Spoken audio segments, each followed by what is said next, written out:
গ্রামের শুনশান রাস্তা দিয়ে পীযূষ হেঁটে যাচ্ছে বাজারের ব্যাগ নিয়ে। রাত্রির তো সবে 9টা, এর মধ্যেই রাস্তাঘাটে তো ফাঁকা কেন?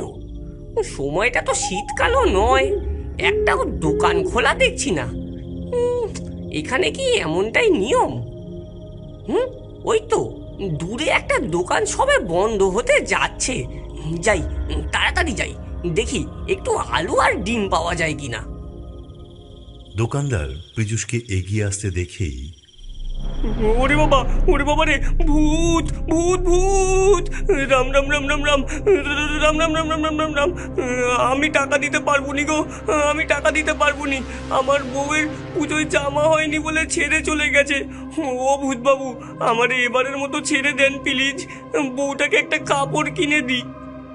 আরে কি সব বলছেন? কিসের টাকা? আমি টাকা নেব না, আমি ডিম আর আলু নেব। ও, আপনারা এখন টাকা নেন না, আলু ডিম এসব নেন বুঝি? কি মুশকিল, টাকা কেন নিতে যাব? টাকা তো আমি দেব, আপনি আলু দেবেন ডিম দেবেন। ও, আপনারা পুজোর মাল পয়সা দিয়ে আমার থেকে নেবেন? কি ভাগ্য, কি ভাগ্য! হে মা দুর্গা, তোমার অশেষ কৃপা। বউটাকে তো তবে একটা নেকলেসও দিতে পারবো, কিন্তু দুর্গা পুজোয় ডিম, এটা কি ভূতেদের পুজোর নিয়ম নাকি? ধুর মশাই, কিসের পুজো? আমি খদ্দের, আলু আর ডিম কিনতে এসেছি। কি সব আজে বাজে বকছেন? খদ্দের?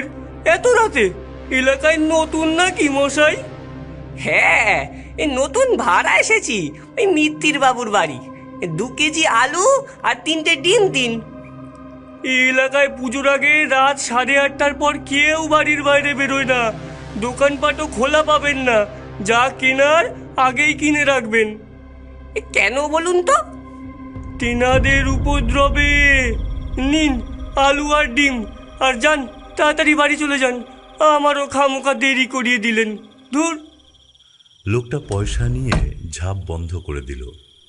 অন্যদিকে পীযূষের স্ত্রী কুসুম বাড়িতে 5 বছরের মেয়ে রিনিকে নিয়ে ঘর গুছাচ্ছে। মা মা, এই ফুলদানিটা ওই টেবিলে রাখো। আচ্ছা দাও, আমি রেখে দিচ্ছি, পড়ে গেলে ভেঙে যাবে। অমনি কলিং বেল বেজে উঠল। কে এলো আবার? মনে হয় তোমার বাবা এসে গেছেন, যাই দেখি। দরজা খুলে কুসুমের বুকটা আটকে উঠল।